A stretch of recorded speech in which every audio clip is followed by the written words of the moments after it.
Story 1. Am I the a-hole for ruining my family's New Year's Eve by refusing to join the fun because I didn't want to be the designated driver again? Hey Reddit, I, 26 female, need some serious perspective. I'm starting to think I might be the a-hole, but I still feel like I'm in the right LOL. Every New Year's Eve, my family has a big party at my aunt and uncle's house. And every year, without fail, I end up being the designated driver. Don't get me wrong, I love my family, but it's starting to bug me. It's been like this since I was 19, even before I was legally allowed to drink. I don't drink much, maybe a glass of wine or a beer, but I don't get plastered. I'm fine with driving people home if they need it, but for the past few years, everyone expects me to not drink so I can drive them back. Every year it's the same. Oh, can you drive? You're not drinking anyway. I always say yes because I don't want to let anyone down. Fast forward to this year's New Year's Eve. I told my family ahead of time I wasn't going to be the designated river anymore. I just wanted to enjoy the night, have a couple of drinks, and not be responsible for getting everyone home. I even told my cousin, who usually gets really sloshed, that I wasn't driving this year, and she was fine with it. When I got to the party, it was the usual chaos. People were drinking, laughing, and having a good time. I was enjoying myself, but around 11, my cousin came over and asked if I was ready to drive everyone home. I reminded her, I'm not driving tonight. I'm here to enjoy the party. She looked at me like I was crazy and said, come on, you always drive. Don't be a jerk. Which, like, what the fuff? I tried to explain calmly that I wasn't being a jerk, just that I wasn't going to be the chauffeur anymore. Then my aunt overheard and pulled me aside. She lectured me saying, we all agreed last year you'd be driving. You know how much we rely on you. Everyone else is too tipsy, and Ubering is so unsafe. Just drive this one time for the family. I felt a ton of pressure but refused. I told her I'm not their chauffeur and wasn't going to do it again, just because no one else could figure out their own ride. My aunt got upset, saying I was being selfish and that we're family. She said I'm the only one who doesn't get too drunk, so it makes sense for me to help out. I told her I had already had 3 beers, so I wasn't even legally supposed to drive myself. That's when I snapped. I told them it's not my job to be their designated driver every year just because I'm the only one who doesn't get blackout drunk. They needed to figure out their own rides this time. Then I got up and left. I felt bad walking out, but I didn't want to be a doormat anymore. I spent the rest of New Year's Eve at home, watching Netflix and eating leftover pasta with my boyfriend. My family texted me, calling me dramatic, selfish, and saying I ruined the night. They said I was being super sensitive and that everyone was disappointed in me. Everyone's demanding an apology out of me even now. And by the way, I got home perfectly safe by Uber. But anyways, Reddit, am I the AI hole? Comment A, you are not the a-hole. Your family is gross. But why didn't your boyfriend spend New Year's Eve with you? He's a nurse and had a shift that cut into the party. He could have potentially come, but he was exhausted and wanted to go straight home and take a shower while he waited for me to get back. Another reason I didn't want to be the designated driver. I didn't want to stay out too late because I wanted to see my boyfriend. Well, I agree wholeheartedly with the Redditor who said you should spend New Year's Eve someplace else. What you auntie did was incredibly entitled and disrespectful. Clearly, you did not agree to be the driver. She and your other drunk relatives decided that you would be the driver. If you're going to celebrate New Year's Eve with them in the future, you need to cut the cord and be absent for a few years so that they can figure out how to handle this without you and without treating you like their paid chauffeur. I agree, but at the same time, I feel like this is tearing a hole between me and my family, and that's the last thing I want. My sister was on my side after hearing both sides of the story. She lives on the other side of the country and is pissed off for my sake, LOL. My parents, however, are embarrassed, and I feel bad about that. Comment B, is this usage of alcohol common in your family? Like any event, an excuse to drink? There was a post here a while ago about a guy whose parents always made him designated driver on Halloween. It sounds similar to this. I didn't realize this was a common thing. I'm a little relieved to know I'm not alone. But yeah, my family loved to get tipsy at things like parties, football games, barbecues, etc. I decided young I wouldn't be a big drinker because I always found the behavior disgusting, especially watching how mean my dad could get when he drank too much. When you got your driver's license, did being the designated driver become a common assignment? Not at first. I'm someone who struggles with a lot of anxiety, and driving caused that for a long time. I pushed off getting my license until I was 18 because of it. They didn't ask me to be a designated driver until I was 19, and at first I felt kind of cool because I was being the responsible adult and helping people I loved out. But it quickly got old when I had to drive back and forth multiple times to get everyone home and no one offered to pay for gas. Comment C. Is this a joke? If they have to Uber home, it ruins their New Year's Eve. But if you have to watch everyone get drunk while you drink soda and then you have to drive everyone home, then your New Year's Eve is fine? None of these self-centered people figured out that having to be the designated driver to your entire family every single New Year's Eve is probably not that much fun for you. Of course you are not the a-hole. Did you even have to ask? This is rage bait, girl. I'm sorry for the rage bait my family, parents specifically, were starting to get to me. My mom refuses to speak to me until I send an apology text, and I honestly started to feel a little childish. My best friend is obsessed with Reddit, and she thought writing this would be a good idea for me to get advice from someone who isn't biased like my friends or boyfriend. Wow, your family really take the cake. Your aunt pulls you aside and tells you that we all agreed that you would be the designated driver, when what she means is that they all agreed it and then acted like they have collective authority over you. And now your mom refuses to talk to you unless you apologize for the fantastically rude and userish way they all treated you. I don't know your life, so maybe if you look at the big picture, this is one annoying thing in a generally good family life. Or maybe when you start thinking about it, you'll realize that you are often demeaned, talked down to, treated like a disobedient child instead of a whole-grown 26-year-old woman. No one on the internet really knows the big picture of your life. Good luck. Send your parents the link to this. Your parents and family suck, not the a-hole. Story 2. Am I the a-hole for telling my sister if the show she kept sending me clips of didn't help her understand why I'm no contact with our dad? Then there's no hope for her? I, 31 female, have 3 siblings. I have an older brother who's 32 and 2 younger sisters who are 27 and 26. When we were kids, our mom died from cancer. 18 months later, our dad met and married his second wife, who had also lost her husband and had 3 children with him. They knew each other for less than 2 months when they decided we were all going to be one big blended family. Then it took less than a year for the word adoption to come up. They wanted to adopt each other's kids. 3 of us were not okay with this. Me and my brother, and then wife number 2's oldest son, we were the 3 who remembered our late parents really well and didn't want to have a new mom or dad. This did not matter to the adults. My dad told me and my brother that our younger sisters were on board and our younger 2 step siblings were on board and majority rules. I was 10 years old at the time and it had been 3 years since my mom had died. The house became a battlefield after this decision because they could not get us older 3 on board, and when they went through the process to adopt each other's kids, they were denied the ability to adopt the 3 of us who didn't want it. So the younger 4 kids were adopted by their step-parent. The older 3 were not. The anger could be felt by all the kids, and the younger ones blamed us and didn't understand why we weren't on board. Wife number 2 and I argued a lot in my teens. She tried to reach out to me as a mother, and I rejected her as a mother. I could be civil and respectful if she was just an adult, but I told her I didn't want another mother, and she didn't like that. She would also tell me how much it hurt that me and my brother didn't want to be her kids. She'd say she loved us, and all she wanted was to call all 7 of us her kids. She said she could not understand the need for us to hold on to the dead, and she said it's not like we didn't still see our late parents' families, so we should grow the F up and let them be happy. I told her she should grow the F up and accept she can't force people to be her kids. There were several attempts to push the adoption through without us wanting it, and legally it was rejected every time. We were even dragged to a church therapist who tried to talk us into submission about the topic. The relationships were all very strained. My relationship with my brother is the only strong one today, and we're both no contact with our dad and wife number 2. To the best of my knowledge, wife number 2's oldest son has no contact with anyone, including his siblings. My brother and I still have a relationship, albeit a strained one, with our sisters. They were invited to our weddings and have met our kids, but they don't approve of the no contact, and they are on a lower contact now because they have said our kids should know dad and wife number 2.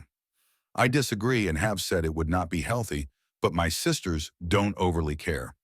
There was a show on TLC a few years ago called The Blended Bunch.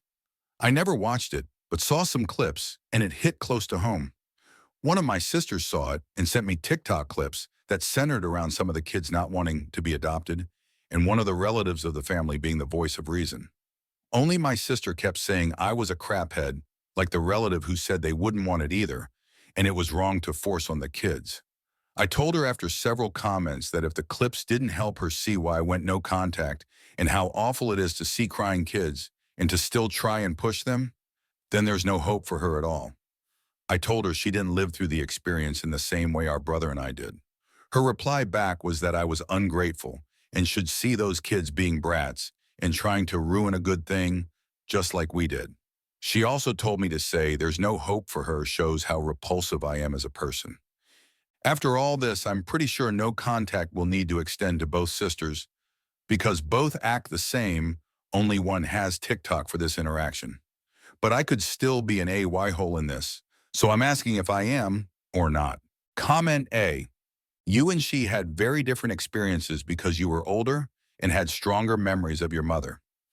Each of you siblings have your own personalities and feelings, and your relationship with stepmother was not the same as her experience. Also, the fact that your father and stepmother repeatedly kept trying to force you and your brother and stepbrother to accept adoption so many times will no doubt have caused huge stress, anxiety, and upset for the three of you. That will also have had a huge impact on the relationship between you, your father, and stepmother. If your sister thinks so poorly of you that she thinks you were a brat and that your dad and stepmother deserve to be in your life, then she doesn't think much of you at all. If it's better for your mental health to cut her out, do so. It's not like you haven't tried your best to remain in touch with your siblings whilst choosing to protect yourself from your dad and stepmother. Not the a-hole. Yeah, her sister's perspective completely disregards how she and her brother were treated as children. She can't claim to fully understand something she didn't experience the same way. It's unfair of her to expect her to forgive and forget such a painful chapter of her life. She's not just calling OP and the older brother brats when they were kids. She's calling these kids who are crying on TV in the more recent past the same thing. It speaks to an ugly personality that doesn't respect someone else's agency when their wishes are contrary to what she thinks is correct. The parents were a-holes then, but this sister is an a-hole now. Comment B. You're not the a-hole. It's a shame that your sister is so full of hate. A cynic would speculate that she was brought up by people who had shit values and put their own happiness above their children, and that your sister continues to hold on to those values. A nasty cynic would suggest that you should break contact by telling her that if she dies, her children should be encouraged to forget about her as quickly and as completely as possible, in keeping with her own lack of values. But I don't quite go there myself. Yeah, maybe her husband can remarry ASAP so her kids can be adopted by their new mom. Comment D. I think it's weird that the obsession over their fantasy of adopting each other's kids has persisted throughout your childhood and well into your adulthood, and that your younger sisters are now acting her obsession out at you. That's one powerful narcissistic injury. It's very weird, but they were determined for things to play out a certain way and didn't want to give in and accept they would never be that particular way. Three of us had memories of the parents we lost, and we loved those parents we lost. There was no new mom or dad for us three, and that drove the surviving parents crazy. Do you talk to the older step-sibling? We don't. We were never close and never had a relationship, really. He left around the same time as my brother, and we didn't see or hear from him since. I'm sorry they did it to you all. I found it weird that an older sibling of your second oldest step-sibling was fine with the adoption, though. Usually it's the older kids like you and your brother who have memories that will not want it. The oldest step-sibling is the one who said no to the adoption. Sorry if I wasn't as clear about that. It was me and my brother, the oldest of Dad's kids, and the oldest of wife number two's kids, who said no to the adoption. Her younger two wanted to be adopted. Comment E. Good Lord, of course you're not the a-hole. And yes, it seems your sister is incapable of accepting any reality that does not fit her cookie-cutter Hallmark movie vision, so needs to be either no contact or low contact. You seem to have moved on with your life. She needs to do the same. Story 3. Am I the a-hole for not giving cat supplies we purchased for a cat we found after the owner claimed her? On December 24th, my boyfriend and I found a stray cat outside of my house. After some time, we were able to bring her into the house. I posted on Facebook and some local groups asking if anyone was missing a cat. I got no response. A couple days go by and we take her to the vet. She wasn't microchipped, not fixed, no collar, and purchased some items from Petco, etc. Altogether, we spent about $400 on her. The day before New Year's Eve, I saw a post about someone missing a cat near us and how there was a reward if found, and it was obviously the cat we found. I knew giving her back would be the right thing, so I reached out to the woman. She was thankful and happy. She drove to our house and rang the doorbell. She did not tell me this, but she had the sister cat in her hands. The dog started barking, and when I opened the door, the cat did a backflip and out of her hands and ran away. She said she was embarrassed, but we reassured her we'd help find the other cat. We gave the cat back, she put her in the car, and we started to look. At some point, she went to the car again and opened the door, and the other cat got out. My BF and I were shook and, quite frankly, very upset and regretful. We helped this woman look for these cats all day. Eventually, she found the first cat that ran, but it took 2 days to find the second one. She rewarded us with $500, which was extremely kind and not necessary, but she said she felt bad for the trauma she caused. She alerted me when she found the cat, and I said I was happy for her. My BF and I immediately started planning to meet another kitten up for adoption, because this did make us sad. It's been almost a week now, and today I woke up with a text from her that said, "I spoke with the vet clinic and they informed me of the price of the vaccines you had Luna get. It wasn't near $400. If there are any foods, treats, or additional things you purchase towards her care, I would appreciate them if possible for our care of Luna, if you are willing to." This honestly shocked me and made me upset. It feels like she's backpedaling and regrets giving us $500. I clarified that it was $400 in total we spent, not just vaxes, told her I had receipts for everything, that we didn't even tell her how much we spent thinking she'd reimburse us. Rather, to prove we cared about the cat, brought up how we helped look for her cat after she lost it again, and then I ended with saying this all made me very uncomfortable, and that I would appreciate if she didn't reach out anymore. She began telling me again that she's a single mom of 3 kids and how she'd not a bad person. Of course, now I feel guilty and think maybe I should drop off some cat food. But at this point, we have planned to use it for our new cat. Am I the a-hole for not giving her the supplies we had purchased? Comment A, not the a-hole. You did everything right. Just keep it polite and civil. Do not let your emotions get the better of you. If she contacts you again, simply deny the request again and then block her and move on. Best of luck with the new kitten. This OP, she chose to give a reward of $500 one to boot. She has no business having 2 cats, seeing she keeps losing them. She's just trying to pull at your heartstrings, trying to con you out of the goods you purchased. Comment B, not the a-hole. Who brings an unsecured cat to a stranger's door? You were kind to take care of the stray. Awesome to give her back after spending so much on her. Above and beyond on the helping with new lost cat search. Not your fault she gave you more than she could afford. I'd offer to give her the money back if she brings the cat back. Obviously, it's too much for her. Right? Something is wrong with this lady's thinking. Yeah, okay, maybe cat number 2 missed cat number 1, so reunite them at home. You are already missing 1 cat, so you think, OMG, the lost cat was found alive, which, hello, rare. I'm going to bring cat 2 with me to pick her up, but not in a carrier. OMG, I should totally carry him to the door. Absolutely nothing could go wrong here. Cats are not dogs, and this woman has children? I'd keep the money as an idiot tax, not the a-hole. Comment C, you say she rewarded you with $500, but was this the actual amount of the advertised reward? Or did she pay you that amount to cover your expenses? Also, how did she find out how much was spent on the cat? Did you tell her or the vet? I guess my answer will depend on whether there was anything to suggest the money was meant as a reimbursement. If the cat owner said, "Gee, thanks for finding Fluffy. Here's $500 to cover your expenses plus a little extra for the assist," then yes, you need to give her the items. Short of that, I think probably not the AI hole, But again, it depends on the conversation and circumstances surrounding the $500 payment. Edit to add, it was kind of you to help an animal in need, and I hope you find the perfect kitten for your home. There was not a specific dollar amount in the post. Award if found is all it said. And in my initial text to her where I told her we found her cat is where I told her how much we'd spent. I told her that just so she could know we took her to the vet and had supplies to take care of her while she was with us. Kind of like to prove she was in good hands. She had told me immediately she would send me money because of the trauma she caused. I had told her it truly was not necessary, yet she still sent it. This is why I guess I'm confused and kind of annoyed. Comment D.